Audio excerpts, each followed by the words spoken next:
नमस्कार, हल्लाबोल मध्ये तुमचं स्वागत आहे। दुसऱ्या टप्प्याचं जे मतदान आहे ते 18 एप्रिलला आहे, म्हणजे उद्या मंगळवारी संध्याकाळी 5 वाजता दुसऱ्या टप्प्यातल्या ज्या 10 जागा आहे त्या 10 जागांचा प्रचार हा संपणार आहे। निवडणुकीपूर्वीची जी 48 तासांची आदर्श आचारसंहिता असते, ज्या काळात प्रचार बंद असतो, तो काळ उद्या संध्याकाळी 5 वाजल्यापासून सुरू होणार आहे। आणि म्हणून मग दुसऱ्या टप्प्यांच्या लढतींकडे सर्वांचं लक्ष आहे। पहिल्या टप्प्याचं मतदान आपल्याला माहिती आहे 11 एप्रिलला पूर्ण झालं, त्यानंतर आता सगळं लक्ष हे दुसऱ्या टप्प्याकडे आहे। ती एक पहिली बातमी आहे। त्यानंतर आपली दुसरी बातमी आहे ती सुद्धा निवडणुकीच्या संदर्भातली आहे। मायावती आणि योगी आदित्यनाथ यांना आज केंद्रीय निवडणूक आयोगानं नोटीस धाडलेली आहे। तसंच आपली जी तिसरी बातमी आहे ती खूप महत्त्वाची आहे। ती यासाठी की उत्तर मुंबईमध्ये एव्हाना असा चुरशीचा सामना झाला नसता अशी चर्चा होती, पण अभिनेत्री उर्मिला मातोंडकरची उमेदवारी काँग्रेसनं जाहीर केली आणि तेव्हापासून प्रचारामध्ये सर्वत्र उर्मिला मातोंडकर दिसतायत। एवढंच नाही तर त्यांच्या प्रचाराच्या वेळी गोंधळ उडतोय। काँग्रेसचे कार्यकर्ते हे भाजपच्या कार्यकर्त्यांशी भिडतायत, त्यातनं गोंधळ उडतोय। आज त्यानिमित्तानं उर्मिला मातोंडकर यांना पोलीस सुरक्षा पुरवण्यात आलेली आहे। अशा ह्या आपल्या 3 बातम्या आहेत। या तिन्ही बातम्या आपण सविस्तरपणे बघूया। आपली पहिली बातमी हीच आहे की दुसऱ्या टप्प्यात ज्या 10 जागांसाठी मतदान होणार आहे 18 एप्रिलला, त्या 10 जागांच्या लढती ह्या खूप इंटरेस्टिंग आहेत। म्हणजे पहिली जी लढत आहे ती जर का आपण अमरावतीपासून सुरू केलं तर अमरावतीला विद्यमान खासदार शिवसेनेचे आनंदराव अडसूळ विरुद्ध राष्ट्रवादीच्या कोट्यातनं ज्या उमेदवारी ज्यांनी घेतलेली आहे त्या नवनीत कौर राणा यांचा सामना होतोय। अकोल्यामध्ये सुद्धा विद्यमान खासदार भाजपचे संजीव धोत्रे यांचा सामना काँग्रेसचे हिदायत पटेल आणि वंचित बहुजन आघाडीचे नेते डॉक्टर प्रकाश आंबेडकर यांच्यात होतोय। तसंच बुलढाण्यामध्ये सुद्धा विद्यमान शिवसेनेचे खासदार प्रताप जाधव यांचा सामना हा राजेंद्र शिंगणे राज्याचे माजी मंत्री राष्ट्रवादीचे उमेदवार त्यांच्याशी होतोय। तिथे बळीराम सिरस्कार हे वंचित बहुजन आघाडीचे सध्याचे आमदार हे सुद्धा उभे आहेत। त्यामुळे तिथली जी तिरंगी लढत आहे त्याकडे सुद्धा सगळ्यांचं लक्ष आहे। त्यानंतर मराठवाड्यातले जे 6 मतदारसंघ आहेत ते सुद्धा खूप महत्त्वाचे आहेत। हिंगोलीमध्ये 2 आजी माजी शिवसैनिकांमध्ये सामना सुरू आहे। सुभाष वानखेडे विरुद्ध हेमंत पाटील असा सामना आहे। सुभाष वानखेडे यंदा काँग्रेसचं तिकीट घेऊन उभे आहेत, तर आमदार हेमंत पाटील यांच्यावर शिवसेनेनं विश्वास दाखवून त्यांना उमेदवारी दिलेली आहे। नांदेडमध्ये काँग्रेसचे प्रदेशाध्यक्ष अशोक चव्हाण यांचा सामना जो होतोय तो प्रताप पाटील चिखलीकर हे शिवसेनेचे उमेदवार जे ऐनवेळी शिवसेनेनं भाजपचे आमदार त्यांना आयात केलेला आहे, त्यांना उमेदवारी दिलेली आहे। शिवसेनेचे ते खरं तर आमदार आहेत, पण भाजपचे ते सध्या उमेदवार आहेत। शिवसेनेकडून भाजपनं ते उमेदवार आयात केलेले आहेत प्रताप पाटील चिखलीकर। त्या पण तिथं तिरंगी सामना आहे। नांदेडमध्ये जी तिसरी जागा उमेदवारी जी आहे ती प्राध्यापक यशपाल भिंगे हे वंचित बहुजन आघाडीचे आहेत। तसंच सपाचा सुद्धा एक उमेदवार नांदेडमध्ये उभा आहे। त्यामुळे नांदेडमध्ये किमान तिरंगी लढत होईल असं मानलं जात आहे। तसंच पुढे लातूर हा राखीव मतदारसंघ आहे, तिथं सुद्धा थेट सामना न होता तिरंगी सामना होतोय। भाजपचे सुधाकर शृंगारे विरुद्ध काँग्रेसचे मच्छिंद्र कामंत विरुद्ध वंचित बहुजन आघाडीचे राम गारकर तिघेही पहिल्यांदाच निवडणूक लढवत आहेत। हा एक तिरंगी सामना खूप गाजेल असं दिसतंय। त्याचबरोबर आपण पुढे गेलो तर उस्मानाबादमध्ये विद्यमान खासदाराला डावललं गेलं उमेदवारीपासून। शिवसेनेनं रवींद्र गायकवाड जे विद्यमान खासदार होते त्यांना उमेदवारी दिली नाही, त्यांच्याऐवजी ओमराजे निंबाळकर यांना उमेदवारी दिली। तर राष्ट्रवादी काँग्रेसनं राणा जगजितसिंग जे पद्मसिंह पाटील यांचे चिरंजीव आहेत, सध्या आमदार आहेत, त्यांना उमेदवारी दिलेली आहे। तिथं सुद्धा वंचित बहुजन आघाडीचे अर्जुन सलगर ही चांगली लढत देत आहेत असं कळतंय।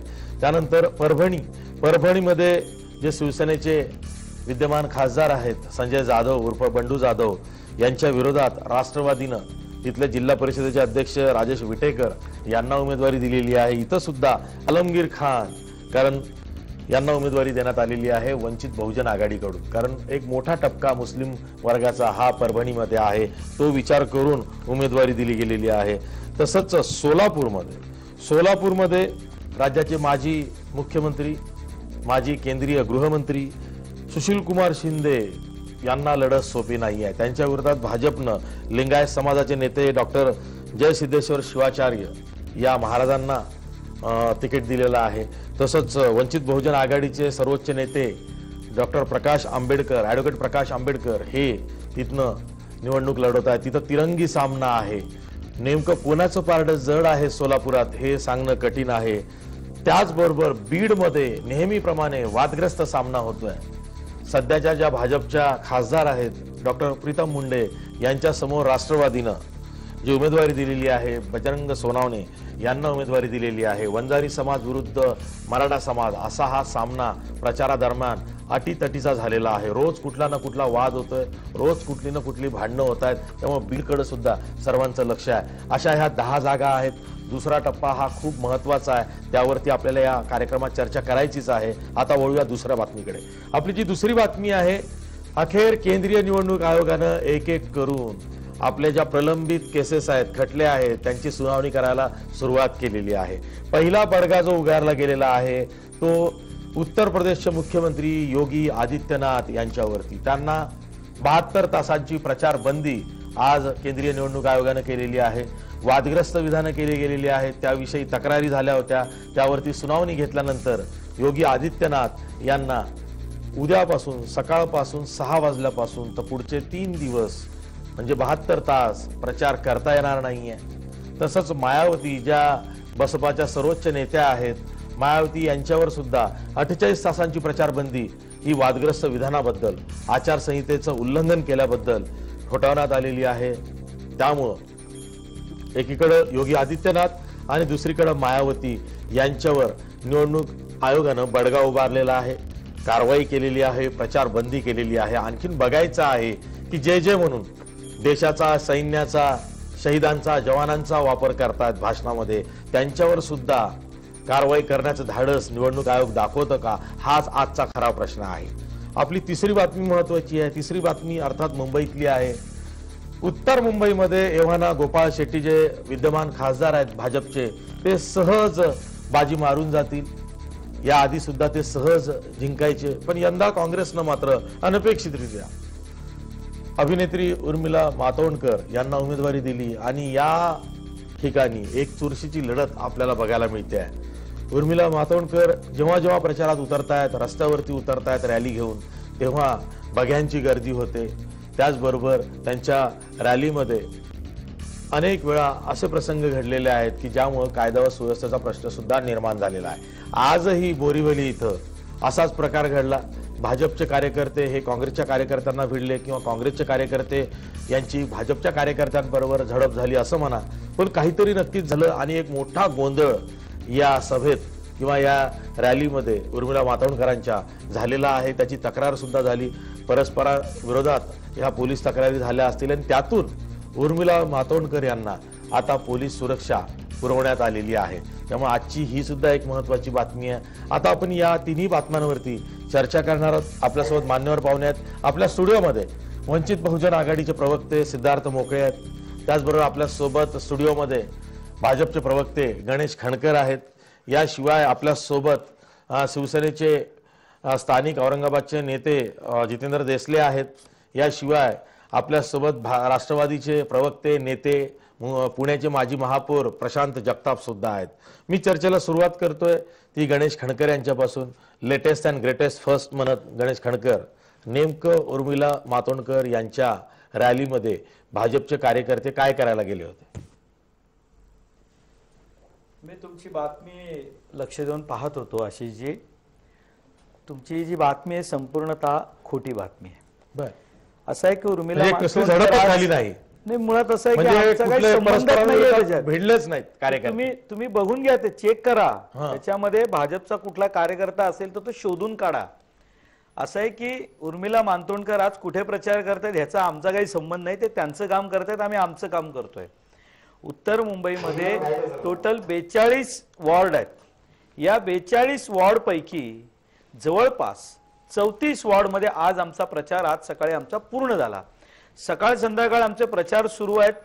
जवळपास आमच्या चौक सभा, जाहीर सभा, आज सुद्धा मनोज तिवारी आमच्या उत्तर मुंबईमध्ये प्रचारासाठी आलेले आहेत, त्यांच्या जाहीर सभा आम्ही ठेवलेल्या आहेत. आमचा प्रचाराचं म्हणजे डोर टू डोर ज्याला म्हणतो आपण, दारोदारी प्रचाराचं काम सुरू आहे, रॅलीच सुरू आहे. मी आज इथे बसलेलो, आज माझ्या प्रभागामध्ये सुद्धा आता रॅली सुरू झालेली आहे. हे सगळं आमचं एवढं व्यस्त टाइम टेबल असताना आम्हाला उर्मिला मातोंडकर काय करतायत याच्याशी आमचा काय संबंध आहे? दुसरी गोष्ट, ज्या बोरिवली रेल्वे स्टेशनवरती प्लॅटफॉर्म क्रमांक 3 वरचं जे शूट तुम्ही आम्हाला दाखवताय, यामध्ये तुम्ही नीट बघा, यामध्ये कुठेही भाजपचा कुणीही कार्यकर्ता नाही, तर हे जाणारे येणारे प्रवासी आहेत, हे तरुण विद्यार्थी वर्ग आहेत, ज्यांनी मोदींच्या नावाने घोषणा द्यायला सुरुवात केली आणि त्यानंतर काँग्रेसच्या कार्यकर्त्यांनी त्यांच्या अंगावरती धावून, आता म्हणजे मी नावं घेणं बरोबर नाही, मला सगळे काँग्रेसचे कार्यकर्ते माहिती आहेत, त्यांनी तिथे महिला प्रवाशांना मारहाण केलेली आहे अशीची, हे तुम्ही बघून घ्या. असं आहे की तुम्हाला वाटत असेल उत्तर मुंबईमध्ये आज आमची अशी काही एवढी बिकट परिस्थिती उत्तर मुंबईमध्ये आलेली नाही की काँग्रेसचा प्रचार सुरू आणि आम्ही त्यांच्या अंगावर जाऊ. बरं ठीक आहे, काही आवश्यकता नाही. अभिनेत्री उर्मिला मातोंडकर काय म्हणतायत आणि त्या विरोधात सध्याचे जे खासदार आहेत भाजपचे गोपाळ शेट्टी काय म्हणतायत, त्या दोघांचं म्हणणं ऐकूया.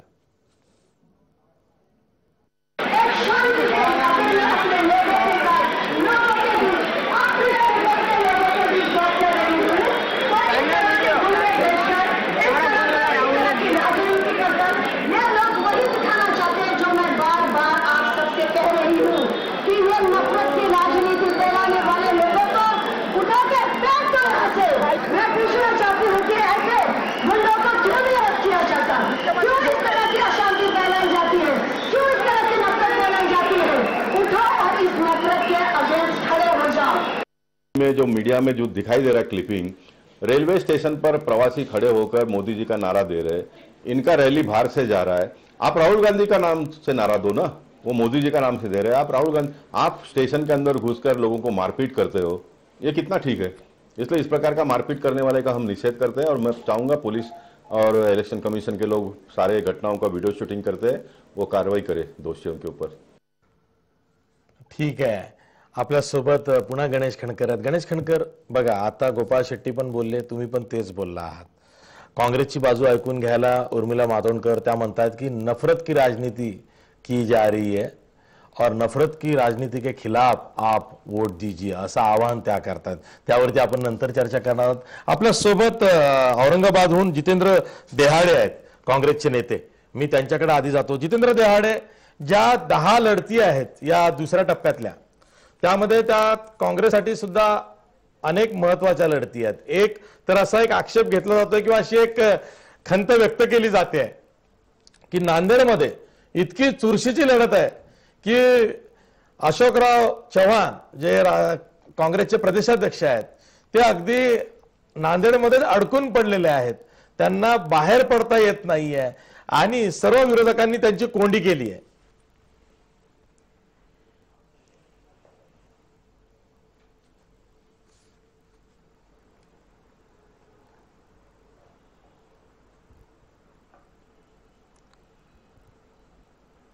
जितेंद्र देहाडे, बरं त्यांच्याशी आपला संपर्क तुटलेला आहे. मी हाच प्रश्न घेऊन सिद्धार्थ मोकळे यांच्याकडे जातो. सिद्धार्थ मोकळे, या 10 जागांवरती वंचित बहुजन आघाडीच्या अनेक ठिकाणी उमेदवार उभे आहेत. मला तो वारंवार एक प्रश्न पडतो की एक सोलापूरची जागा आणि अकोल्याची जागा, दोन्ही ठिकाणी प्रकाश आंबेडकर उमेदवार आहेत आणि दोन्ही ठिकाणी 18 एप्रिलला मतदान आहे. अशा वेळी प्रकाश आंबेडकरांची तारंबा उडते आहे प्रचारादरम्यान, कारण दोन्ही ठिकाणी 2 पैकी एकाच जागेवरती त्यांनी जर का लक्ष केंद्रित केलं असतं आणि आयदर युतीमध्ये गेले असते किंवा आघाडीमध्ये गेले असते तर त्यांना एक तरी जागा ही निश्चित काढता आली असती. नाही, एक जागा काढता आली असते तुम्ही म्हणता ते बरोबर आहे. मात्र आता यावेळेला आम्ही 2 जागा काढणार आहोत. हे या पद्धतीची जी काही आता रणनीती वंचित बहुजन आघाडीने आखलेली आहे, तर त्या रणनीतीनुसार आता या दोन्ही जागा आमच्या अकोला आणि सोलापूर या जवळपास निश्चित झालेल्या आहेत. राहिला मुद्दा बाळासाहेबांच्या तारांबळीचा, तर मी त्या दिवशी तुम्हाला सांगितलं होतं सर, बाळासाहेब किंवा असदुद्दीन ओवैसी साहेब हे यांच्यापेक्षा आमचे जे सामान्य घरातून आलेली सामान्य कार्यकर्ते जे आहेत ते आमचे सगळे स्टार प्रचारक जे आहेत, तर हे सगळे गावाखेड्यातला सभा गाजवतात. त्यामुळं निश्चितच सोलापूर हा नवीन मतदारसंघ असल्यामुळे बाळासाहेबांनी थोडा तिकडे जास्त वेळ दिलेला आहे. मात्र अकोल्यामध्ये तसा त्यांना फार वेळ देण्याची आवश्यकता पडत नाहीये. आधीचं सगळं नेटवर्क आहे, तिथे सगळी बांधणी आहे बूथ लेवलपर्यंतची. त्यामुळे बाळासाहेब इतर उमेदवारांचा प्रचार करणं आणि थोडासा वेळ हा सोलापूरसाठी देणं या पद्धतीने अगदी व्यवस्थित नियोजन झालेलं आहे. त्यामुळे कुठल्याही प्रकारचा प्रचारासाठीचा स्ट्रेस तसा बाळासाहेबांवरती नाहीये. ठीक आहे, आपल्यासोबत पवन डोंगरे सुद्धा आहेत. पवन डोंगरे, तो मी आधी जो प्रश्न विचारला होता की काँग्रेसची अनेक ठिकाणी अडचण होते आहे, म्हणजे काँग्रेसच्या दिग्गज नेत्यांना तिरंगी लढतींमुळे गुंतून पडल्यासारखं होत आहे, म्हणजे त्यांच्या मतदारसंघाच्या बाहेर त्यांना पडता येत नाही. उदाहरणार्थ काँग्रेसचे प्रदेशाध्यक्ष अशोक चव्हाण यांना नांदेडमधून बाहेर पडता येत नाहीये, एवढं विरोधकांनी त्यांना घेरलंय.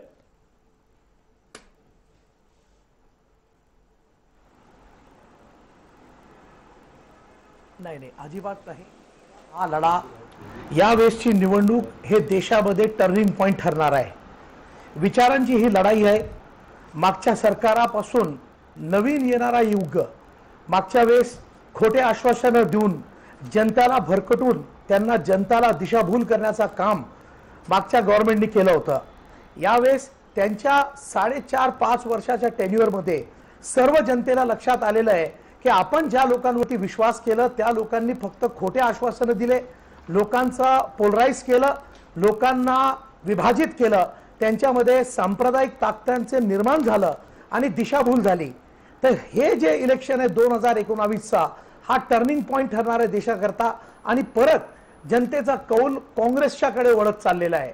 दुसरी गोष्ट तुम्ही जे सांगताय की आमचे नेते त्यांच्या जे कॉन्स्टिट्यूशन आहे ते सोडून ते बाहेर येत नाही, असं नाहीये. 18 तारखेनंतर संपूर्ण महाराष्ट्रामध्ये आमचे जे प्रदेशाध्यक्ष आहेत अशोकराव चव्हाण साहेब, त्यांचे दौरे ठरलेले आहे. इतर जे सगळे आमचे मान्यवर आहेत त्यांचं जसंच इलेक्शन कंप्लीट होणार आहे ते सर्व लोक विविध ठिकाणी जाऊन लोकांशी संवाद साधणार आहे. कारण जनताला माहीत आहे की या लोकांनी केलेल्या कामाच्या भरोशावरती मतं मागायचा जर नैतिक अधिकार कुठल्या पक्षाला आहे तर ते काँग्रेस पक्षाला आहे. खोट्या आश्वासनाच्या भरोशावरती फक्त भारतीय जनता पार्टी आणि इतर लोक हे फक्त आश्वासन देऊन लोकांपर्यंत पोहोचतंय, मात्र काँग्रेसने केलेल्या कामाच्या भरोशावरती नेहमीच जनतापर्यंत पोहोचण्याचं काम केलेलं आहे. ठीक आहे. आपल्यासोबत प्रशांत जगताप सुद्धा आहेत, राष्ट्रवादीचे प्रवक्ते आहेत. प्रशांत जगताप, तोच प्रश्न आहे की राष्ट्रवादी काँग्रेसनं अनेक ठिकाणी चांगले उमेदवार दिलेले आहेत आणि काही विश्लेषकांचं, जाणकारांचं असं म्हणणं आहे की राष्ट्रवादी काँग्रेसनं उमेदवार निवडीमध्ये बरीचशी बाजी किंवा इतरांवरची सरशी साधलेली आहे. पण तरी सुद्धा हा जो दुसरा टप्पा आहे हा खूप महत्वाचा आहे. तो यासाठी आहे की पहिल्या टप्प्याचे जे इनपुट्स येत आहेत, जे करंट्स तिथं वाहले, त्यातनं जे इनपुट्स येत आहेत त्यामध्ये एक ज्याला म्हणूया ना की एक चांगली मतं मिळवण्यात आघाडीचे उमेदवार यशस्वी होताना दिसत आहेत. म्हणजे ज्याला म्हणूया जातीय समीकरणं चांगल्या पद्धतीनं वठवल्या गेलेली आहेत. विदर्भामध्ये 5ही खुल्या वर्गातले उमेदवार हे आघाडीने कुणबी समाजाचे दिले होते.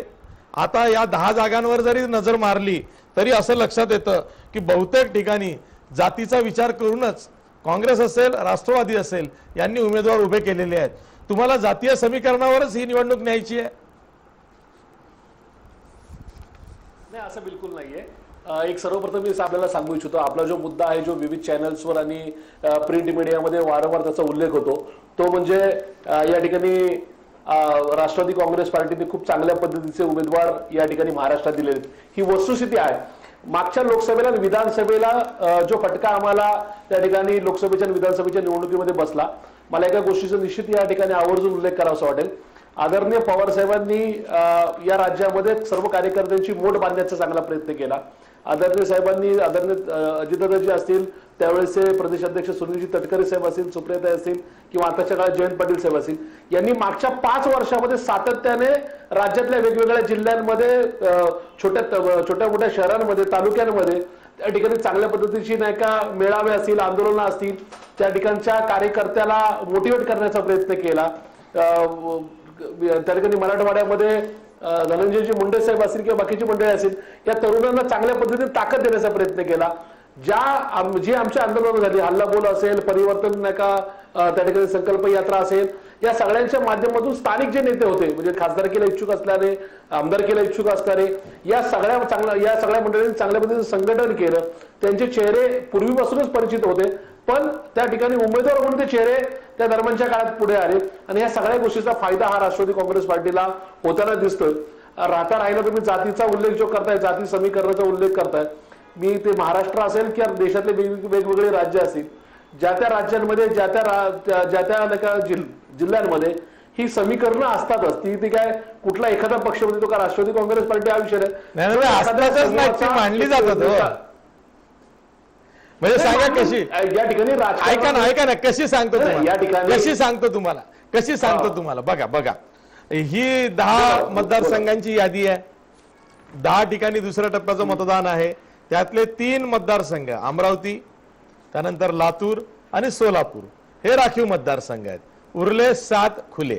अकोल्याचा अपवाद सोडला, तेही तिथं उमेदवार निवडताना एक मुस्लिम उमेदवार दिलाच पाहिजे हे काँग्रेसचं कंपल्शन असल्यामुळं काँग्रेसनं तिथं हिदायत पटेल यांना उमेदवारी दिली. नाही तर बुलढाण्यात राजेंद्र शिंगणे राष्ट्रवादीचे मराठा समाजाचे, बीडमध्ये बजरंग सोनवणे मराठा समाजाचे, त्यानंतर नांदेडमध्ये अशोक चव्हाण काँग्रेसचे मराठा समाजाचे, उस्मानाबादमध्ये राणा जगजितसिंग पाटील राष्ट्रवादीचे मराठा समाजाचे, परभणीमध्ये राजेश विटेकर राष्ट्रवादीचे मराठा समाजाचे, हिंगोलीमध्ये सुभाष वानखेडे काँग्रेसचे मराठा समाजाचे. म्हणजे एखाद्या वेळेस जर का समाजाचा नेता पक्षात नाही मिळाला तर तो आयात करायची सुद्धा काँग्रेस राष्ट्रवादीने तयारी दाखवलेली आहे. म्हणजे नाही ऐका, तुम्ही तर त्याही पलीकडे गेलेला नाही, भाजप तर त्याही पलीकडे गेलेला. मला भाजपला बोलायला लावलं. प्रश्न असा याच्यावर समजून घ्या, पवार फॅक्टर असं म्हणताय भाजप. बघा पवार पॅटर्न म्हणतात याला. पवार पॅटर्न हा पॉवर पॅटर्न झाला. 1990 त्यांना उत्तर द्या. मला तुमच्याकडे दुसरा प्रश्न. आम्ही मागच्या वेळेस बुलढाण्यामध्ये कृष्णरावजी इंगळे साहेबांना उमेदवारी दिलेली होती. त्या ठिकाणी त्यांच्या उमेदवारीच्या संदर्भामध्ये सुद्धा त्या जिल्ह्यांनी मागच्या वेळेस मतदानाच्या स्वरूपात दाखवलेले आहेत. यावेळेस राजेंद्रजी शिंगणे साहेब असेल किंवा कृष्णरावजी इंगळे साहेब असेल. आता बुलढाणा विषय ऐका. वंचित बहुजन आघाडीने बळीराम सिरस्कर हे माळी समाजाचे उमेदवार दिले म्हणून मग पुन्हा काउंटर करणारा राजेंद्र शिंगणे मराठा समाजाचे त्यांना उमेदवारी दिली आहे. बोला.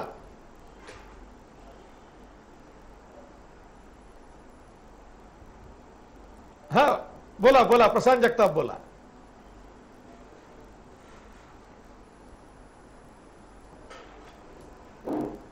ठीक आहे आपला संपर्क त्यांच्याशी होत नाहीये. गणेश खणकर, हाच प्रश्न आहे की जातीपातीवरती ही निवडणूक आली, याचं कारण एक प्रमुख असं सांगितलं जात आहे की जे राजकीय निरीक्षक आहेत त्यांना असं वाटतंय की सत्ताधारी पक्षाचे नेते हे पाकिस्तानचा मुद्दा प्रचारात आणतायत, राष्ट्रवादाचा नको तितका अतिरेक प्रचारात करतायत. त्यामुळं झालंय काय की जो मतदार राजा आहे तो म्हणतो सत्ताधारी नेत्यांच्या भाषणांमध्ये आम्हाला आमच्या प्रश्नांची उत्तरं मिळत नाहीये, म्हणून ही निवडणूक जातीय समीकरणांवर गेलेली आहे. भाजपला त्याचं आकलन सध्या होत नाहीये, पण 23 मेला नक्कीच होईल असं सांगितलं जात आहे. नाही, असं आहे ना की मी प्रत्येक काँग्रेसच्या आणि राष्ट्रवादीच्या नेत्यांच्या मुलाखती, त्यांची भाषणं आणि त्यांच्या चर्चांमध्ये मी ज्या वेळेला ऐकतो तर प्रत्येकाला असं वाटतं की या सरकारने 5 वर्षात काहीच काम केलेलं नाही. बरोबर आहे. आणि काहीच काम केलेलं नाही हे ते पटवून देण्याचा का प्रयत्न करत नाहीत. त्यांनी पटवून द्यावं ना, आकडेवारी सहित जी चुकीची असेल त्यांनी सांगावं.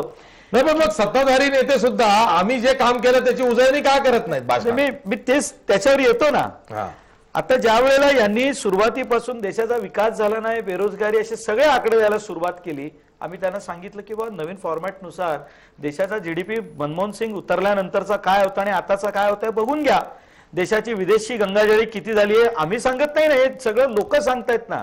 आणि दुसरी बाब, तुम्ही जे ज्या काही गोष्टी म्हणाला आम्ही त्याची उत्तरं देत गेलो. आता तुम्ही अनेक वेळेला आरोप करून सुद्धा त्या आरोपाला जनता थारा देत नाही. ज्या वेळेला तुमच्या लक्षात आलं तुम्ही राफेलचा विषय काढलात. राफेलच्या विषयासंदर्भात ज्या वेळेला सुनावणी सुरू झाली आम्ही त्याची तयारी दाखवली. तुम्ही राम मंदिराचा विषय काढला, आम्ही आमची भूमिका स्पष्ट केली. तुम्ही शेवटपर्यंत सांगितलं नाही तुमची भूमिका काय आहे. त्यामुळे या गेल्या वर्षभरामध्ये तुम्ही सगळे मुद्दे तालावून चुकावून काढलेत. मग महाराष्ट्रामध्ये सुद्धा आता मराठ्यांचं आरक्षण असो इतर सर्व आरक्षण असो मुख्यमंत्री तुम्हाला सगळ्यांना पुरून उरले. हे झाल्यानंतर आता शेवटी काय, मग आम्ही ही निवडणूक देशाची लढतोय ना साहेब, ही देशाची आहे. पुलवामाची हत्या झाली, सगळ्यांनी तुम्ही तुमचं राजकारण केलं, आम्ही आमची बाजू मांडण्याचा प्रयत्न केला. शेवटी असं आहे आम्ही किती जरी काही सांगितलं जनताला जे घ्यायचं असतं तेच जनता घेते. आणि आता खरी पंचायत अशी आहे की ही निवडणूक कुठल्या मुद्द्यावर न्यायची हे जिंकणारा व्यक्तीच ठरवत असतो. आणि मला असं वाटतं आम्ही राष्ट्रवादावर निवडणूक नेली, आमचं जे चूक असेल तुम्ही सांगावं ना. तुम्ही याच्या अगोदर अनेक वेळा बोललेला आहात की देशामध्ये हुकुमशाही सुरू आहे. आता तुम्ही माझ्याबरोबर मोकळे बसलेले आहेत. वंचित बहुजन आघाडीचा जाहीरनामा आला, तो जाहीरनामा एकदा स्पष्ट वाचावा. त्या जाहीरनाम्यात त्यांनी ज्या काही मागण्या केलेल्या आहेत या संदर्भात जर यापूर्वी चर्चा झाली असती तर भाजपवरती अनेक आरोप सुरू झाले असते.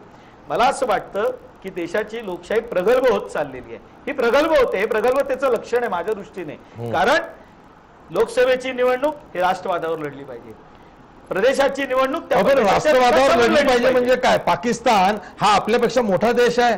तुम्ही ओरडून लोकांना पाकिस्तानची भीती दाखवताय.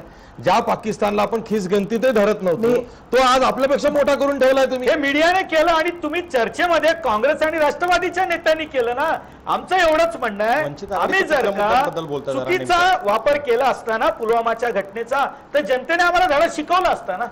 तुम्ही त्याची तयारी नाही. म्हणजे हे तुम्ही सीमेवर गेलात का, मोदी स्वतः गेले होते का. अहो असं आहे, हा निर्णय ज्या वेळेला घ्यायचा असतो ना ते घेण्यासाठी धाडस असावं लागतं. 26/11 मुंबईवरती हल्ला झाला, काने मनमोहन सिंगांनी त्यावेळेला निर्णय घेतला. अनेक वेळेला आतंकवाद्यांनी आपल्यावरती हल्ले केले, काने निर्णय घेतला. राफेलच्या बाबतीत तुम्ही चर्चा करता, कारगिल ज्या वेळेला घडलं आपल्याकडे राफेल असतं तर जवळपास 450-500 सैनिकांना शहीद व्हावं लागलं नसतं. या संदर्भात आकडेवारी मांडून तर्कासहित का नाही चर्चा करत कोण. एक महत्वाचा मुद्दा तुम्ही जी चर्चा करताय ना, माझं एवढंच म्हणणं आहे की आम्ही निवडणूक आमच्या मुद्द्यांवर लढतोय. तुम्ही स्पष्ट करा की चुकीच्या मुद्द्यावर निवडणूक सुरू आहे.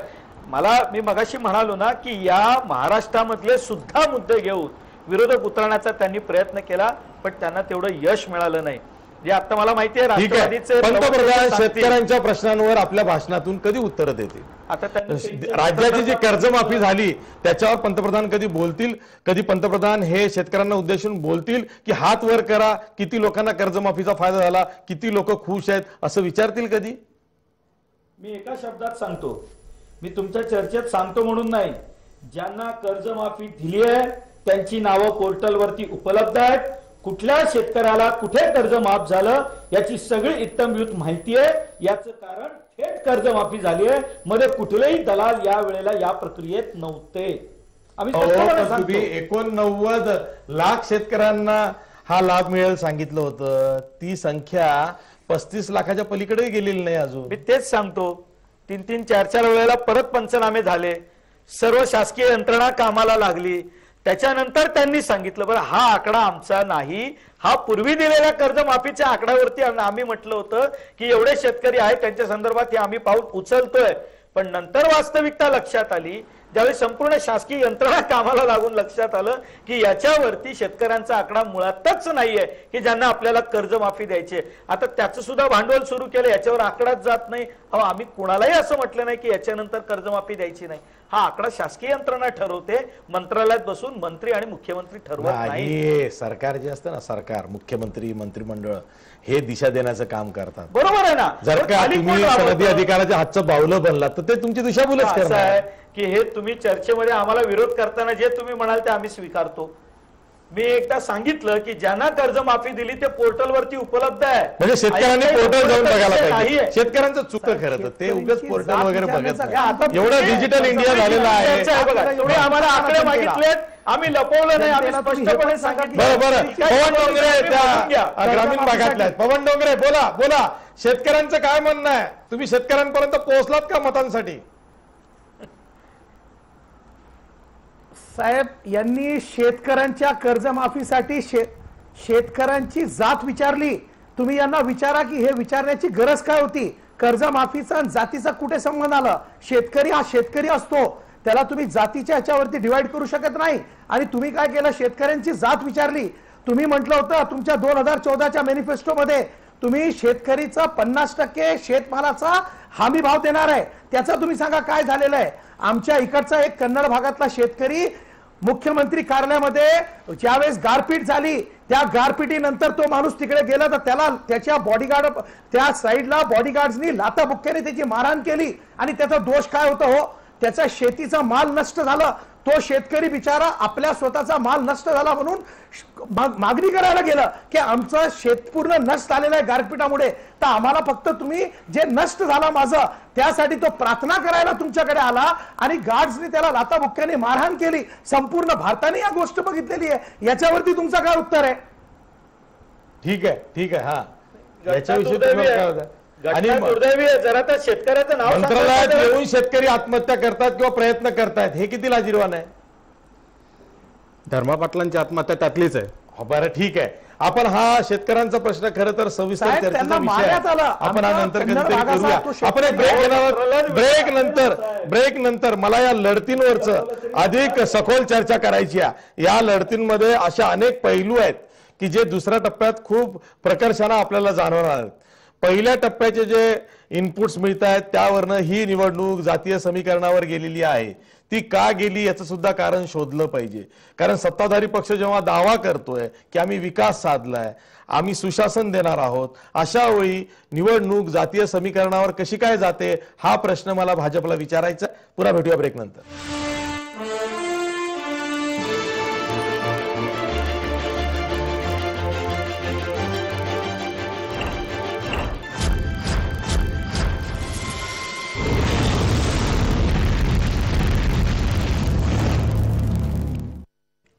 ब्रेक नंतर पुन्हा तुमचं स्वागत. ह्या ज्या 10 जागा आहेत त्या 10 जागांसाठी 18 एप्रिलला मतदान होणार आहे. उद्या प्रचार हा संपणार आहे 5 वाजता. त्या 10 जागांवर जर का नजर मारली तर अनेक ठिकाणी चुरशीच्या लढती होणार आहेत. हिंगोली खास करून जिथं काँग्रेस विरुद्ध शिवसेना असा सामना आहे. मी पुन्हा जातोय पवन डोंगरे यांच्याकडे. पवन डोंगरे, राजीव सातव जे गुजरातचे काँग्रेसचे प्रभारी आहेत, हिंगोलीचे विद्यमान खासदार आहेत, त्यांनी ऐनवेळी आपली असमर्थता दर्शवली की आपण उमेदवारी यंदाची घेऊ इच्छित नाही. त्याचं कारण काय अजूनही कळलेलं नाही. पण राजू सातव आणि अशोक चव्हाण यांच्यामध्ये मधल्या काळात काहीतरी वाद झाला, त्यामुळे त्यांनी लढण्यास नकार दिला. हे खरं आहे? मला स्पष्ट करतो, अजिबात नाही, नाही, अजिबात नाही. सर्वप्रथम राजू सातव हे खूप सक्षम नेते आहे. त्यांनी भारताचा युथ काँग्रेसचे ते नेते राहिलेले आहे, प्रेसिडेंट राहिलेले आहे आणि त्यांचा जे काळ होता ते संपूर्ण काळ अप्रतिम असं युथ काँग्रेससाठी त्यांनी केलेलं आणि गाजवलेलं आहे. दुसरं, त्यांनी त्यांच्या मतदारसंघामध्ये जे काही कामं केलेले आहे त्याची पावती आता परवाच्या मतदानामध्ये आपल्याला दिसून येणार आहे. कारण जे उमेदवार परवाच्या दिवशी आपल्याला मतं भेटणार आहे ते त्यांच्या केलेल्या कामावरती पण सुद्धा भेटणार आहे. आणि एक प्रबल नेतृत्व आहे काँग्रेसचा. त्यांनी निर्णय घेतलेला आहे, तो त्यांचं स्वागत केलं आणि त्या व्यक्तींना तिकीट देण्यात आलेली आहे. ते त्यांचा स्वतःचा निर्णय आहे. पण त्याच्यामध्ये असं काही नाहीये की त्यांनी कामं केले नाही म्हणून ते स्वतः उभे नाही किंवा ते उभे राहिले असते तर ते पडले असते. अजिबात नाही. हे चुकीचा गैरसमज आहे लोकांचा, विशेषतः काही स्पेसिफिक बीजेपीच्या लोकांचा. बरोबर आहे, गैरसमज नाही. गैरसमज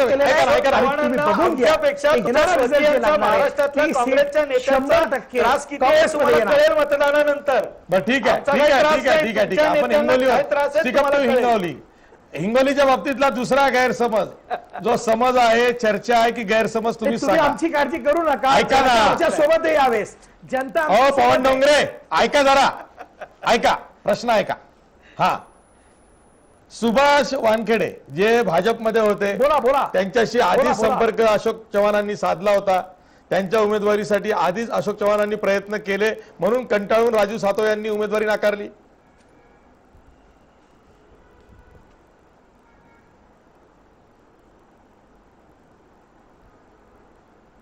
बघा, हे सगळे जे असतात ना, हे मिथ, ज्याला आपण मिथ म्हणतो, लोक हे क्रिएट करतात, जनरेट करतात. जर राजू भाऊला इलेक्शन लढायचं असलं असतं तर 100% प्रांत अध्यक्षनी पण त्यांना चान्स दिला असतं. मात्र आताचा जे कॅन्डिडेट दिलेला आहे तोही कॅन्डिडेट 100% निवडून येणार आहे आणि त्याच्यामध्ये महत्वाची भूमिका राजीव सातवजीची राहणार आहे. हे आता येणाऱ्या दिवसांमध्ये आपल्या सर्वांच्या समोर येणार ठीक आहे, ठीक आहे, ठीक आहे. आपल्यासोबत वंचित बहुजन आघाडीचे प्रवक्ते इतर याचे जे विरोधक सिद्धार्थ आहेत ते काय मोकळे, मी बोलतात, त्यांनाही त्याच्यावरून हिंगोलीवरून आमच्या प्रश्न पक्षामध्ये विचारणार कधीही निर्णय आहे. घेतला हे बघा, जात नाही. हिंगोली मतदारसंघामध्ये मराठा मतांचं जरी प्राबल्य असलं तरी तिथे निर्णायक मतं ही बंजारा समाजाची आहे. गेल्या वेळेसची निवडणूक मला स्पष्टपणे आठवते, कारण राजीव सातव यांनी जेव्हा मनोहरराव नाईकांची मदत घेतली होती बंजारा मतांसाठी आणि मनोहरराव नाईकांच्या सर्वाधिक सभा ह्या हिंगोली मतदारसंघात झाल्या होत्या. शिवसेनेचे अनेक दिग्गज नेते यांच्या ऐनवेळी सभा हिंगोलीमध्ये रद्द झाल्या होत्या, हेही मला स्पष्ट आठवतंय, कारण त्या काळात मी त्याच पट्ट्यात होतो, कारण राहुल गांधींच्या सभा हिंगोली आणि नांदेडला तेव्हा झाल्या होत्या, मी त्या कव्हर करत होतो. मला तुम्हाला प्रश्न असा विचारायचा आहे की या हिंगोली मतदारसंघात बंजारा मतं निर्णायक ठरतात म्हणून तुम्ही बंजारा समाजाच्या मोहन राठोड यांना उमेदवारी दिलेली आहे. हे वंचित बहुजन आघाडीचं तंत्र आहे की ज्या ठिकाणी निर्णायक मतं कोणत्या समाजाची आहेत, मग तो बहुजन आहे, दलित आहे, त्यापैकी एकाला तुम्ही तिकीट द्या. पण याच्यातनं फार फार तर काय होईल, वोट कटुआ पॉलिटिक्स होईल. पण यात आपण जिंकून येण्याची किंवा स्वतः जिंकून येण्याची ती जी गॅरंटी असते ती मिळत नाही. तुमचा आक्षेप किंवा निरीक्षण जे काही आहे ते अतिशय चुकीचं आहे. त्याचं कारण हे आहे, तुमच्या समोर ही वंचित बहुजन आघाडीच्या 48 उमेदवारांची यादी मी ठेवतो किंवा तुम्हाला ती यादी मिळालेली असेल. त्यातले हे 2-3 मोजके जर का मतदारसंघ सोडले की जिथे आमचा उमेदवार, त्याचा समाज आणि त्या समाजाचं प्राबल्य असणं हे सोडलं, तर बाकीच्या सगळ्या ठिकाणी हे त्या उमेदवाराच्या समाजाचं प्राबल्य नसलेले मतदारसंघ तुमची यादी द्या. त्या ठिकाणी तुम्ही मला सांगा, यादी द्या ना, मी तुम्हाला देतो ना सांगतो. यादी. द्या द्या ठीक द्या, आहे. मी तुम्हाला तुमच्या यादी सांगतो. तर मी काय म्हणालो, त्या ठिकाणी निर्णायक मतं ज्या समाजाची आहेत ते उमेदवार दिले. निर्णायक मत मला सांगा ना, कुठल्या बीड मध्ये बघा, वर्धामध्ये तुम्ही धनराज वंजारी दिले. हा, दिले. का दिले तर तेली समाजाची मतं बरं. तिथे निर्णायक आहेत. धनराज वंजारी हे तेली समाजाचे आहेत, बरोबर आहे. आपण खुल्या मतदारसंघांविषयी बोलू खास करून. त्यानंतर चंद्रपूरमध्ये राजेंद्र महाडोळे माळी समाजाचे दिले तुम्ही, तिथे ठीक आहे, तिथे तेली समाज आणि कुणबी समाजात लढत आहे. यवतमाळ वाशिम मध्ये पुन्हा तुम्ही प्रवीण पवारे बंजारा समाजाचे दिले. तुम्हाला माहित होतं की बंजारा समाजाची मतं यवतमाळ मध्ये सुद्धा निर्णायक आहे. असे जर का तुम्ही गोष्ट लक्षात घ्या, तुम्ही कितीही ती यादी बुलढाणामध्ये बघा, बळीराम सिरस्कर तुम्ही माळी समाजाची मतं 48 वाचून घ्या, तुम्ही 48 उमेदवारी दिली. हा, पुन्हा बघा उस्मानाबाद मध्ये धनगर समाजाची मतं निर्णायक ठरू शकतील म्हणून तुम्ही अर्जुन सलगर यांना दिली. त्यानंतर परभणीमध्ये सुद्धा आलमगीर खान यांना उमेदवारी दिली. पुढे तुम्ही बघा लातूरमध्ये राम गारकर मातंग समाजाचे त्यांना दिली.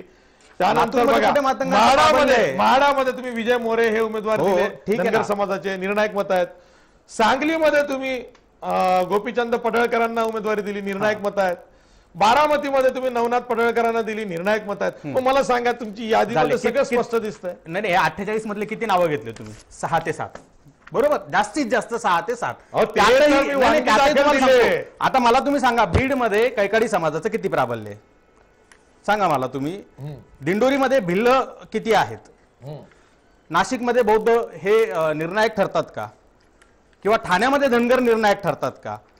किंवा या ठिकाणी तुम्ही सुद्धा सातारामध्ये होणार, बरं ते ठेवा, सातारामध्ये होणार करूया. हे माझा जो आक्षेप आहे त्याचा आता माझा मुद्दा आहे का, तुम्ही एक लक्षात घ्या. आम्ही ज्या ठिकाणी तुम्हाला वाटतं ना की इथे आता हिंगोलीमध्ये किंवा यवतमाळमध्ये बंजारा समाजाचं प्राबल्य म्हणून आम्ही दिलं, तर तसं नाहीये. आमचं म्हणणं आहे की वंचित बहुजनातील प्रत्येक घटकाला प्रतिनिधित्व मिळालं पाहिजे आणि हे बंजारा समाजाचं प्रतिनिधित्व तिथे कायदे मंडळात असावं, यासाठी दिलेले आम्ही हे उमेदवार आहेत. हे एक सगळ्यात महत्त्वाची खुणगाट आपण बांधली पाहिजे. जर आम्हाला असं करायचं असतं तर काँग्रेस राष्ट्रवादीच्या यादीसोबत आमची यादी तशीच एक जातीय झाली असती, कारण या ठिकाणी सगळ्यात जास्त मराठा समाजाचं प्राबल्य आहे. त्यामुळे आम्ही सरसकट मराठा समाजाला दिलं असतं, किंवा ज्या ठिकाणी मुस्लिम आहे सगळे त्या सरसकट त्या ठिकाणी आम्ही मुस्लिमच उमेदवार दिले असते. हे असं नाहीये. आम्ही मुळात या ठिकाणी या जातीय समीकरणाला तडा देणारा, छेद देणारा हा प्रयोग या ठिकाणी बाळासाहेब राबवत आहेत.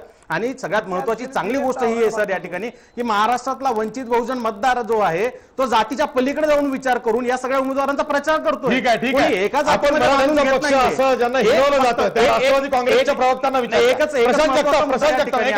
प्रशांत जगताप हे काय म्हणतायत की काँग्रेस राष्ट्रवादीनं जिथं खुले मतदारसंघ आहेत तिथं जी प्रबळ अशी जात आहे किंवा जात समूह आहे तिथल्याच उमेदवारांना उमेदवारी दिलेली आहे. आणि माझा तर आक्षेप त्याहून वरचा आहे की राष्ट्रवादी काँग्रेसनं तर जी आपली स्वतःची प्रस्थापित घराणी आहेत की ज्या घराण्यामध्ये आधी आमदारकी राहिलेली आहे, खासदारकी राहिलेली आहे, तिथंच उमेदवारी दिलेली आहे.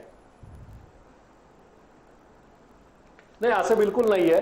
बजरंग सोनवणे सारखा एक चांगला कार्यकर्ता आम्ही बीडमध्ये दिलेला आहे. अपवाद. जात हा विषय नाहीये किंवा त्यांना कुठली राजकीय, तसं पाहायला गेलं तर त्यांच्या घरी कुठली मोठी राजकीय पार्श्वभूमी नाहीये. ह्या गोष्टी सुद्धा आपण तपासल्या पाहिजेत. माढा असेल किंवा त्या ठिकाणी उस्मानाबाद असेल किंवा त्या ठिकाणी बुलढाण्याची राजेंद्र शिंदे साहेबांची सीट असेल, या सगळ्या ठिकाणी त्या ठिकाणी नाही. आता तुमची ती उदाहरणं घ्या. म्हाडामध्ये राष्ट्रवादीचे आमदार बबन काका शिंदेचा पुतण्या संजय मामा शिंदे घरातच उमेदवारी. ऐका, उस्मानाबाद मध्ये पद्मसिंह पाटलांचे चिरंजीव आमदार रणजित राणा पाटील यांना तुम्ही जगजित राणा पाटील यांना उमेदवारी दिली. आणि बुलढाण्यामध्ये राजेंद्र शिंगणेंचे वडील सुद्धा मंत्री होते, ते सुद्धा स्वतः मंत्री होते, त्यांना उमेदवारी दिली. घरातच उमेदवारी दिली. मला तेच एक्सप्लेन करायचं आहे. नाही, या ठिकाणी ज्या कुटुंबाचा एखाद्या मतदारसंघात एखाद्या जिल्ह्यावर प्रभाव आहे, ज्या मंडळींच्या मध्ये ते निवडून येण्याच्या संदर्भामधलं ते जे गुण आहेत, हे आम्ही या संदर्भामध्ये दुसऱ्यांच्या घरातले गुण का नाही दिसत? राष्ट्रवादीला निवडून दुसऱ्यांच्या घरातले गुण का नाही काय दिसत? वावगं आहे? निवडून येणाऱ्या उमेदवारांची शेवटी हे राष्ट्रवादीवर टीका होती, त्याला तुम्ही एक प्रकारे मान्यता देत आहेत जगताप साहेब. परभणीमध्ये आम्ही राजेश विटेकरांना दिलेला आहे, त्या ठिकाणी बीडमध्ये आम्ही बजरंग सोनवणेंना दिलेला आहे, सुनील तटकरे साहेबांच्या संदर्भामध्ये सुद्धा आपण त्या ठिकाणी रायगडमध्ये जाऊन पाहू शकता. अशा वेगवेगळ्या ठिकाणी तटकरेंच्या घरात काय काय नाहीये सांगू काय? नाही, मी काय सांगतोय, तटकरेंच्या घरामध्ये ज्या ठिकाणी घराणेशाही पोचली आहे आणि त्या घराणेशाही जिथं कमी पडलं त्याला भाजप पुरे पडतंय. तुमच्याकडचे घराणे जे तुम्ही न्याय देऊ शकत नाही ते न्याय द्यायला भाजपने विखेंना काय घेतलं त्याचं उत्तर द्यावं. भाजपने विखेंना काय घेतला त्याचं उत्तर द्यावं. या महाराष्ट्रातला निवडून यायचा पॅटर्न आहे आणि जो तुम्ही उचलला होता, जो भाजपला उचललेला आहे, भाजपला तो अधिकारच नाही आता घराणेशाहीवर बोलायचा. आरोप लावाल तो आम्हाला प्रयत्न करा. घराणेशाहीवर बोलले ऐका प्रशांत जगताप, तुम्ही थांबा आता. हे बघा तुमच्या पाठीमागे तुमच्या पॅटर्नला आलेले आहेत, त्यांना छळू द्या. ऐका, सुजय विखे पाटलांकडे तुम्ही गेलात की सुजय विखे तुमच्याकडे आले की गिरीश महाजनांनी त्यांना हात ओढून आणलं मुख्यमंत्र्यांकडे? सांगा. सुजय विखेंची इच्छा होती म्हणून आले. हा तुम्ही काय प्रश्न म्हणजे कुठल्या अर्थाने विचारताय? आम्ही उमेदवारांना हात ओढून आणला आणि त्यांनी निवडणूक. गिरीश महाजन काय करतात? महाराष्ट्र साहेब गिरीश महाजन काय करतात? उमेदवार हेरतात ना. अशी जी ऐकून घ्या, माझं नीट ऐका. मी जे उदाहरण दिलं, मी उदाहरण तुम्हाला जगताप साहेब, मी मुंबईत बसलो म्हणून सांगतो, वसई विरारचं उदाहरण देईन की निवडून येण्याची क्षमता, मग त्याची राजकीय पार्श्वभूमी काही असो, पैसा, मग ते ज्याला गुन्हेगारी, सगळं जे काही, मी आता त्याची चर्चा नाही करणार. याला मी शरद पवार पॅटर्न एक गांभीर्यपूर्वक म्हटलं. हे महाराष्ट्राने अनुभवलेलं आहे. राष्ट्रवादी तुमच्या पक्षात घेतले तुम्ही गेल्या 4 वर्षात आम्ही बघितलंय. अरे बाबा, तुम्ही छेद द्या, तुम्ही भाजप तुमचा पॅटर्न सिद्ध व्हायचा आहे, सिद्ध झाल्यावर सिद्धार्थ मोठे आधी सिद्ध व्हायचा आहे. अशी जी तुम्ही वेगळी परिस्थिती यंदा वंचित बहुजन आघाडीची राहील 100%. अशी आशा करूया. मग तुम्ही बोला. खणकर बोला. तुम्ही काय म्हणालात किंवा महाजन त्यांना ओढून घेऊन आले. बघा, असं आहे, अजूनही महाराष्ट्राची स्थिती एवढी गंभीर झालेली नाही. या ठिकाणी एक वैचारिक पार्श्वभूमी असलेले अनेक मतदारसंघ आहेत. अनेक मतदारसंघात घराण्यांचं वर्चस्व आहे, मी मान्य करतो. मी स्वतः नगरचा आहे ना. तुम्ही मला ज्या नगरच्या मतदारसंघाबद्दल विचारताय, मी तिथल्या लोकांची बोलून. तुम्हाला का नाही उमेदवारी दिली भाजपनी? अरे बाबा, मी मुंबईत काम करतो. माझ्या नगरमध्ये काय माझं कार्यक्षेत्र नाही हो. मी उगाच आता तुम्ही मला म्हणाल तुम्हाला आणखीन कुठून उमेदवारी नाही, म्हणजे साहेब तुम्ही पक्षांतर्गत मला माझी आणखीन गोची करू नका. नाही, प्रश्न तसा नाही आहे. मी पवन डोंगरे यांच्याकडे, पवन डोंगरे तुम्ही काँग्रेस राष्ट्रवादीने गमावली एवढं नक्की. ऐका ना, पवन संधी गमावली राष्ट्रवादी. ऐका ना, ते पवन डोंगरेंना विचारतात, ते चांगलं उत्तर देतील. बघा, पवन डोंगरे, तुम्ही काँग्रेस पक्षाचे कार्यकर्ते आहात, बरोबर आहे? तुम्ही मला सांगा, आता तुमच्या पक्षामध्ये बघा. ज्या शहरातून तुम्ही आहात औरंगाबाद मध्ये किती मारामारी झाली तिकिटासाठी. बघा, सर्वात आता ऐका ना, अरे ऐकून तर घ्या पवन डोंगरे, प्रश्न तर ऐका. बरोबर. उत्तर द्यायची औरंगाबाद. एवढी घाई करू नका. औरंगाबाद. ऐका ऐका ऐका. आता औरंगाबाद मध्ये काय झालं बघा. बोला, अब्दुल बोला, सत्तार, बोला. अब्दुल सत्तार हे कोणाचे विश्वासू निकटवर्तीय, तर अशोक चव्हाणांचे. त्यांनीच बंड केलं. बरं, आता त्यांनी पाठिंबा कोणाला दिला. हर्षवर्धन जाधव जे अपक्ष उमेदवार आहेत त्यांना पाठिंबा दिला. झालं. आता मला सांगा, तुमच्यासारख्या कार्यकर्त्याला जर का पक्षानं तिकीट द्यायचं ठरवलं तर ते शक्य आहे का. ही प्रस्थापित मंडळी तिकीट देऊ देतात का तुम्हाला, सांगा तुमच्या पक्षात तरी.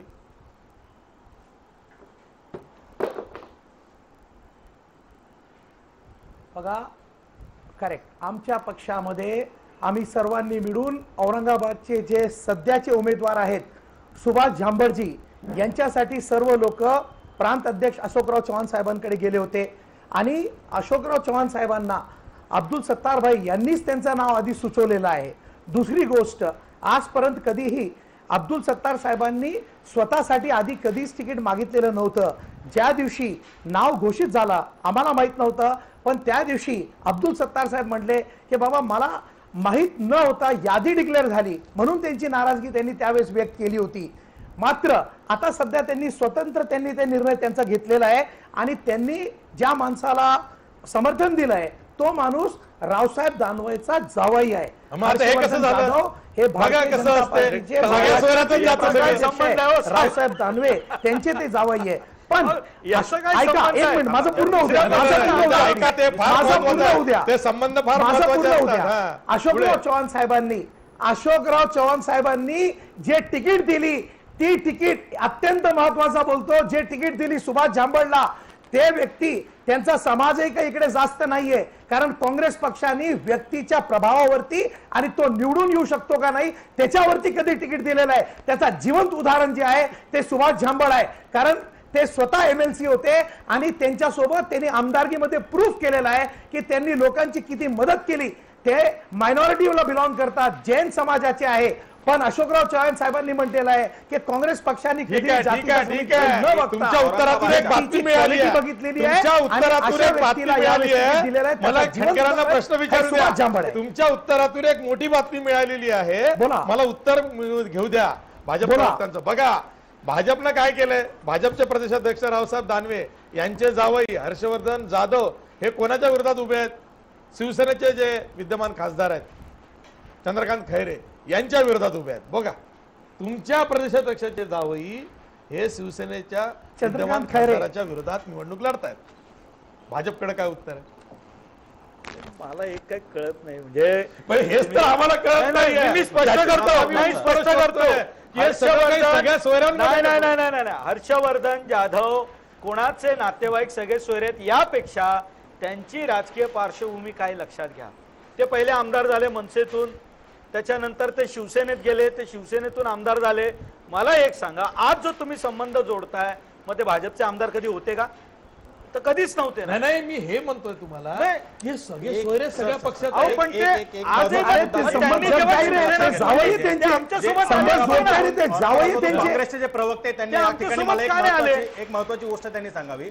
सर, चंद्रकांत खैरेच्या तुम्ही विजयाचा एक पॅटर्न जो आहे तो लक्षात घ्या. आज अब्दुल सत्तार ज्यावेळेला प्रेस कॉन्फरन्स घेत होते औरंगाबादमध्ये त्यावेळेला त्यांच्या बाजूला माजी खासदार रामकृष्ण बाबा पाटील होते आणि रामकृष्ण बाबा पाटलांच्या विरोधात जेव्हा पहिल्यांदा चंद्रकांत खैरे उभा होते त्यावेळेला रामकृष्ण बाबा हे निवडून येणार हे क्लिअर असताना ते पडले कसे हो. तर हा काँग्रेस पॅटर्न आहे शिवसेनेच्या विजयाचा.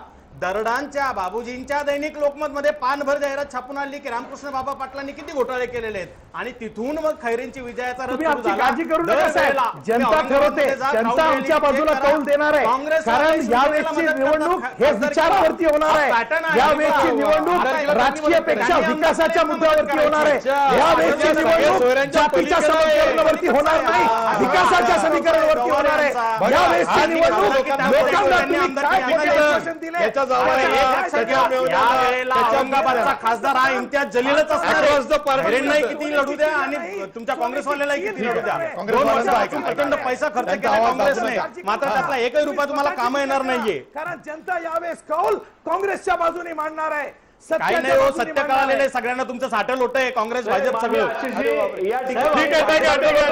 ठिकाणी आपण पवार पॅटर्नला प्रश्न विचारूया. प्रशांत जगतापांना प्रश्न विचारणार. प्रशांत जगताप, बघा सगळ्या सोयऱ्यांची पार्टी असं म्हटलं जातं राष्ट्रवादीला, पण आता इतर पक्षांमध्ये तेच आहे. साहेब आमच्याकडे सगळे सोयरे तुम्ही जोडताय, हा राष्ट्रवादीचा विषय आमचा नाही आहे पण साहेब. त्यांचे सोयरे तुम्ही सांभाळताय ना, त्याचं हा, काय? त्याचं त्याचं काय काय? संबंध? बेगानी शादी में अब्दुल्ला दिवाना असं झालंय. अरे तुमचा विषय आमचा नाही हो सोयरे साहेब. तुम्ही सांभाळतायत आता. जगताप साहेबांना उत्तर द्या. मुळात हा आरोप आम्हाला मान्य नाही. या ठिकाणी सगळ्या सोयऱ्यांची पार्टी नाही. पार्टीमध्ये अगदी वंचित घटकांपासून त्या ठिकाणी विविध जाती धर्माच्या मंडळींना सगळ्या सत्ता केंद्रामध्ये स्थान दिलेली पार्टी म्हणजे राष्ट्रवादी काँग्रेस पार्टी आहे. या ठिकाणी डॉक्टर अमोल कोल्हे असतील, आमचे बजरंगजी सोनवणे असतील, राजेश विटेकर असतील, असे नव्या दम्याचे कार्यकर्ते सुद्धा आम्ही या ठिकाणी लोकसभेला दिलेले आहेत. पण त्याचबरोबर या ठिकाणी भाजप सरकार एक जातीवादी धर्मांध पक्ष ज्यांनी शेतकऱ्यांना सामान्य वर्गाला फसवलेला आहे, त्यांना थांबवायचं असेल तर त्या ठिकाणी ज्यांची ताकद चांगली आहे, जे त्या ठिकाणी भाजपच्या त्या ठिकाणी धनशक्ती असणाऱ्या उमेदवारांना पाडू शकतात, त्या ठिकाणी त्यांना थांबवू शकतात, अशा ताकदीच्या उमेदवारांची सुद्धा आवश्यकता आहे. आणि म्हणूनच विचार ठीक आहे. शेवटी प्रश्न काय? जाधव साहेब मला एक प्रश्न विचारायचा आहे. जगताप साहेब तुम्ही आम्हाला जातीयवादी म्हणताय, मला एक सांगा, या महाराष्ट्रात जेवढे जिल्हा परिषद आमदार, पंचायत समिती सदस्य आणि खासदार अख्ख्या भारतामध्ये अनुसूचित जातीचे, जमातीचे आणि आदिवासी जेवढे भारतीय जनता पक्षाचे निवडून आले, कधीतरी फक्त त्या आकड्यानिशी महाराष्ट्रात राष्ट्रवादीचे निवडून आलेत का? तुम्ही कुठल्या आधारावर आम्हाला जातीयवादी म्हणता? जरा स्पष्ट करून सांगा ना एकदा. आपण चर्चेमध्ये आम्हाला जातीयवादी ठीक आहे, माझा वेळ संपलेला आहे. आम्ही जातीयवादी कधीतरी चर्चेला घेऊ, कधीतरी घेऊ. जरा आकडा द्या. घेऊन याल. आकडा मी द्या शेवटी जरा. एवढंच म्हणेल की इलेक्टिव्ह मेरिट. मग ते इलेक्टिव्ह मेरिट म्हणजे काय तर निवडून येण्याची क्षमता. मग ती क्षमता कोणाकडे असते की ज्याच्या पाठीमाग जास्त मतदार आहेत. मग त्या मतदारांमधले कोण कोणत्या जातीचे, त्याच्या स्वतःच्या जातीचे कितीचे, हा विचार करूनच उमेदवारी दिली जाते. पुन्हा सगळे सोयरे हे इकडे तिकडे का दिसतात, अक्रॉस द पार्टी का दिसतात? कारण राजकारण करणं हा सुद्धा एक पेशा आहे. तो जर का एखाद्या समाजाची मक्तेदारी झाली असेल तर इतर समाजात ते लोन अजून पसरायचं बाकी आहे. आणि म्हणूनच आपण निवडणूक सुधारणा म्हणतोय. निवडणूक सुधारणांमध्ये काय, चांगली चांगली समाजातली माणसं ही राजकारणात उतरली पाहिजे. आधी सुरुवातीला त्रास होईल. सत्ताधारी पक्ष असेल, जो प्रमुख विरोधी पक्ष असेल, त्या ठिकाणी कदाचित किंमत होणारही नाही. पण छोटे मोठे पक्ष आहेत. पण हे लोन पसरणं गरजेचं आहे. देशाच्या समृद्ध अशा लोकशाहीला आणखी प्रगल्भ करण्यासाठी हे सर्व जाती धर्माचे पंथाचे उमेदवार चांगले, ज्यांचे क्रिडेन्शियल, ज्यांची विश्वासार्हता चांगली आहे, असे उमेदवार निवडणुकीच्या रिंगणात दिसले पाहिजेत. तरच मतदार राजा सुद्धा अक्रॉस द पार्टी त्या उमेदवाराला मतदान करेल. आपल्या विभागाचा, आपल्या क्षेत्राचा जो नेतृत्व करणारा उमेदवार असेल त्याला मतदान करतील. नाही तर सगळ्या सोयऱ्यांमध्ये या पक्षाकडून हा उमेदवार आहे, लागलीच त्याचा कुठला तरी नातलग हा दुसऱ्या पक्षातून उभा आहे, असंच आपण बघून मतदान करणार आहोत का, हा सुद्धा विचार इथून पुढे होणं गरजेचं आहे. मी सर्व मान्यवर पाहुण्यांचे आभार मानतो. इथेच थांबतो. पाहत राहा जय महाराष्ट्र.